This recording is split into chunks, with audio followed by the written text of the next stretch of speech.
Subject chemistry है, class 10th है। Unit 2 आज हम स्टार्ट कर रहे हैं acid basis and salts. Topic 1 है। इंट्रोडक्शन में कुछ इंफॉर्मेशंस हैं। एसिड बेसिस और सॉल्ट बेसिकली क्या हैं? 3 डिफरेंट क्लासेस हैं जिसमें बहुत सारे ऑर्गेनिक कंपाउंड्स भी आते हैं और इनऑर्गेनिक कंपाउंड्स भी आते हैं। जाबर बिन हयान एक मुस्लिम साइंटिस्ट था जिसने सबसे पहले डिस्कवर किया nitric acid HNO3, sulphuric acid H2SO4, hydrochloric acid HCl। ये तीनों क्या हैं? बेसिकली एसिडिक इन नेचर है। फिर लिवॉइजियर एक साइंटिस्ट था 1787 में जिसने फाइंड आउट किया कि ऑक्सीजन के binary compound, binary mean when 2 elements combine, 2 different type of elements combine, जिसमें एक एलिमेंट ऑक्सीजन होना चाहिए, लाइक कार्बन डाइऑक्साइड जिसमें ऑक्सीजन कार्बन के साथ कंबाइन है, सल्फ़र डाइऑक्साइड जिसमें ऑक्सीजन सल्फ़र के साथ कंबाइन है। ये भी एसिडिक इन नेचर होते हैं। क्यों? क्योंकि जब हम इन्हें वाटर में डिज़ोल्व करते हैं तो ये एसिड्स क्रिएट करते हैं। लाइक कार्बन डाइऑक्साइड को वाटर में डिज़ोल्व करें तो H2CO3 कार्बोनिक एसिड बनता है। SO2 को वाटर में डिज़ोल्व करें तो H2SO4 सल्फ्यूरिक एसिड बनता है। So binding compounds of oxygen like CO2 and SO2 are acidic in character. Then 1815 में sir Humphry Davy find out there are certain acids in which oxygen is not present like HCl. तो आपके पास acidic, according to sir Humphry Davy, acid वो compound है जिसमें hydrogen उसका एक basic constituent होगा या जिसमें हाइड्रोजन का प्रेजेंट होना ज़रूरी है। इसी तरह से ये भी डिस्कवर किया गया कि जितने वाटर सॉल्युबल मेटालिक ऑक्साइड्स हैं they are basic in character. Metallic oxide कौन से हैं? 9th में हम पढ़ चुके हैं कि हमारे पास पीरियोडिक टेबल में जितने एलिमेंट्स प्रेजेंट हैं उसमें 90% elements are metallic in character. वो एलिमेंट जो इलेक्ट्रॉन इजीली लूज़ कर सकते हैं they are called metals, like sodium, like potassium, magnesium, calcium, aluminium है, जिंक है। ये सारे के हमारे पास मेटल्स हैं। And when they combine with oxygen, like sodium combine with oxygen forming sodium oxide, calcium combine with oxygen forming calcium oxide, magnesium combine with oxygen forming magnesium oxide. ये सारे क्या हैं? Metallic oxide, water soluble metallic oxide. They are basic in character because when they dissolve in water they produces bases. Like sodium oxide को water में dissolve करें तो sodium hydroxide produce होता है।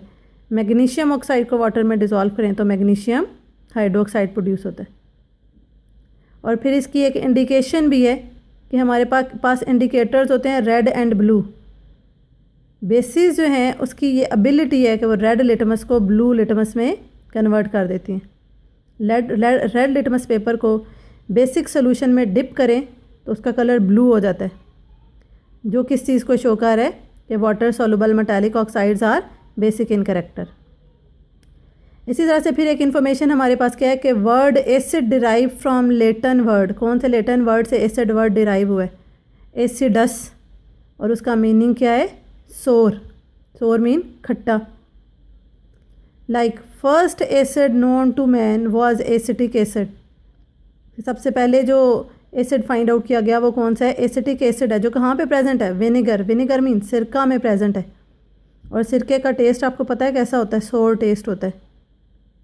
So it derive from Latin word acidus meaning सोर। अच्छा, आगे आ जाएं तो हमारे स्टमक में लिटिल क्वांटिटी हाइड्रोक्लोरिक एसिड की प्रेजेंट होती है जो डाइजेशन में अपना रोल प्ले कर रही होती है, फूड को ब्रेक करने के लिए यूटिलाइज होती है। लेकिन अगर यही क्वांटिटी HCl की स्टमक में ज़्यादा हो जाए या स्टमक जो है वो ग्रेटर HCl रिलीज़ करना शुरू कर दे, जितनी रिक्वायरमेंट है उससे ज़्यादा HCl रिलीज़ करना शुरू कर दे, तो उससे क्या होगा?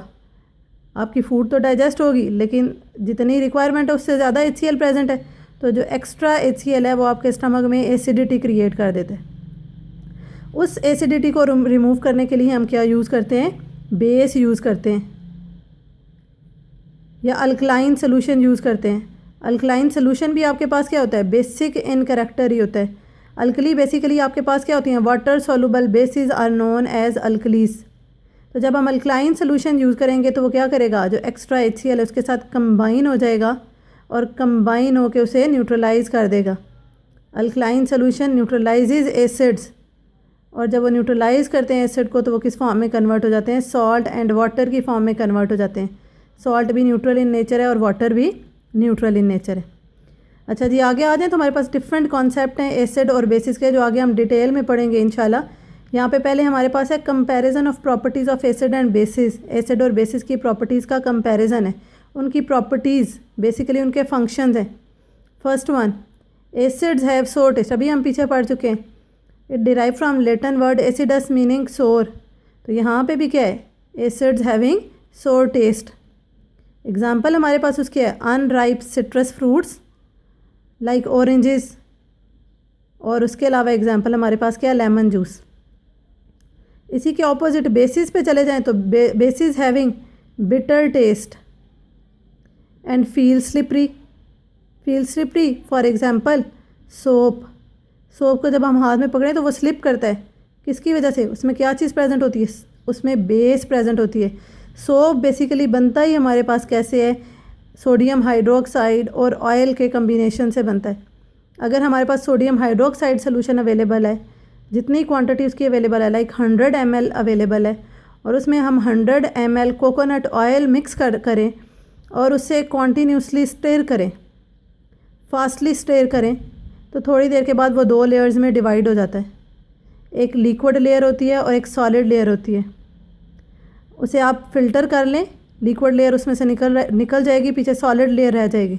उस सॉलिड लेयर को किसी भी कंटेनर में ओवरनाइट रख दें, नेक्स्ट डे ऑब्ज़र्व करेंगे आप तो आपके पास सॉलिड सोप की तरह होगा।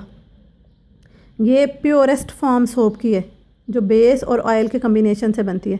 तो बेसिकली सोप हमारे पास किसकी एग्जांपल है, बेसिस की एग्जांपल है। सेकंड वन आ जाएं तो हमारे पास इंडिकेटर्स हैं, जैसे ऊपर अभी हमने पढ़ा था बेस की इंडिकेशन के लिए। दोनों का अपोजिट करैक्टर है। एसिड ब्लू लिटमस को रेड लिटमस में कन्वर्ट कर देते हैं और बेसिस रेड लिटमस को ब्लू में कन्वर्ट कर देती हैं। ये आपके पास सोल्यूशन फॉर्म में भी अवेलेबल होता है, ये आपके पास पेपर की फॉर्म में भी अवेलेबल होता है। एक रेड लिटमस पेपर है, एक ब्लू लिटमस पेपर है। अगर आप एसिड में ब्लू लिटमस को डिप करेंगे तो उसका कलर रेड हो जाएगा, लेकिन अगर रेड लिटमस को डिप करेंगे तो उसका कलर रेड ही रहेगा, वो चेंज नहीं होगा। इसी तरह से बेसिस में अगर आप रेड लिटमस को डिप करेंगे तो उसका कलर ब्लू हो जाएगा, लेकिन अगर ब्लू लिटमस पेपर को डिप करेंगे तो उसका कलर चेंज नहीं होगा। थर्ड प्रॉपर्टी है acids are corrosive in concentrated form. Concentrated form, corrosive mean dangerous. Concentrated form, acid different concentration में अवेलेबल होता है। कंसनट्रेशन जितनी ज़्यादा होती जाएगी उसमें एसिड की क्वांटिटी उतनी ज़्यादा होती जाएगी, और अगर हम उसमें वाटर की क्वांटिटी को इंक्रीज़ करते जाएंगे तो आपको एक कंसनट्रेटेड से डाइल्यूटेड सोल्यूशन बनता जाएगा। Corrosive in nature mean dangerous है। HCl, H2SO4 आपके पास एसिड्स हैं, हाइड्रोक्लोरिक एसिड, सल्फ्यूरिक एसिड। इसका एक ड्रॉप भी आपकी स्किन के ऊपर गिरेगा तो आपकी स्किन को बर्न कर देगा कंसनट्रेटेड फॉर्म में। डाइल्यूटेड फॉर्म में ये आपकी स्किन को सिर्फ इरिटेट करता है, बर्न नहीं करता। लेकिन bases are non corrosive in concentrated form except sodium hydroxide and potassium hydroxide. जो स्ट्रॉन्गेस्ट बेसिस हैं वो सोडियम हाइड्रोक्साइड और पोटेशियम हाइड्रोक्साइड है। ये कंसनट्रेटेड फॉर्म में डेंजरस होती हैं, कोरोसिव होती हैं, लेकिन फिर भी एसिड से इनका इफ़ेक्ट लेसर होगा। ये इतना ज़्यादा आपकी स्किन को बर्न नहीं करती कंसनट्रेटेड फॉर्म में जितना एसिड आपकी स्किन को इजीली बर्न करता है। लास्ट वन है aqueous solution conduct electricity. Acid के जो एसिड और बेसिस दोनों के एक्वस सोल्यूशन क्या कर सकते हैं, इलेक्ट्रिसिटी कंडक्ट कर सकते हैं। 9th में अगर आपको याद हो तो आपने चैप्टर नंबर 8 में इलेक्ट्रोलाइट्स पढ़ा था, strong electrolytes. Acid and bases are strong electrolytes because when we dissolve acid and bases in water they converted into positive and negative ions। like HCl को वाटर में डिज़ोल्व करेंगे तो वो hydrogen आइन और क्लोराइड आइन में कन्वर्ट हो जाएगा। सोडियम हाइड्रोक्साइड बेस है, उसे वाटर में डिज़ोल्व करेंगे तो वो सोडियम आइन और हाइड्रोक्साइड आइन में कन्वर्ट हो जाएगा। Then they move toward their respective electrodes. Positive and negative electrodes mean anode और कैथोड की तरफ मूव करेंगे, जहाँ पे नेगेटिव आइंस इलेक्ट्रॉन लूज़ करते हैं और पॉजिटिव आइंस इलेक्ट्रॉन गेन करते हैं। जो नेगेटिव आइन इलेक्ट्रॉन लूज़ करते हैं वो वायर के थ्रू मूव करके कैथोड पे आते हैं, एनोड से वायर के थ्रू मूव करके कैथोड पे आते हैं, और वायर में एनोड पे पॉजिटिव आइन उन इलेक्ट्रॉन्स को गेन कर लेते हैं। अब वायर्स में जो इलेक्ट्रॉन की मूवमेंट होती है उससे क्या चीज़ जनरेट होती है? इलेक्ट्रिक करंट जनरेट होती है। ये आप बहुत डिटेल में पढ़ चुके हैं क्लास 9th में। Aqueous solution of acid and bases are good conductor of electric current.